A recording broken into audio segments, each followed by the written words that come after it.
নবীজি প্রথম হাসরের ময়দানে উঠেই প্রথম যে কথাটা বলবেন, ইয়া আখি জিব্রাইল, ও আমার ভাই জিব্রাইল, আইনা উম্মতি, আইনা উম্মতি, আইনা উম্মতি, আইনা উম্মতি, আইনা উম্মতি।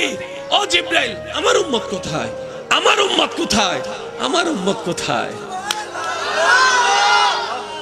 যিনি হাসরের ময়দানে উঠে সর্বপ্রথম আপনার কথা বলবে, আমার কথা বলবে, আমাদের কথা বলবে, ও জিব্রাইল, আমার উম্মত কোথায়? ইয়া রাসূলুল্লাহ এখনো উঠে নাই। আচ্ছা, নবী বলবেন, জিব্রাইল, আমাকে তুলতে তুলতে কোন আমার উম্মতকে জাহান্নামে দিয়ে দিছো? আমার উম্মতকে জাহান্নামে দিয়ে দিছো? এটা হবে না। আমি মুস্তাফা, আমার উম্মত ছাড়া জান্নাতে যাব না।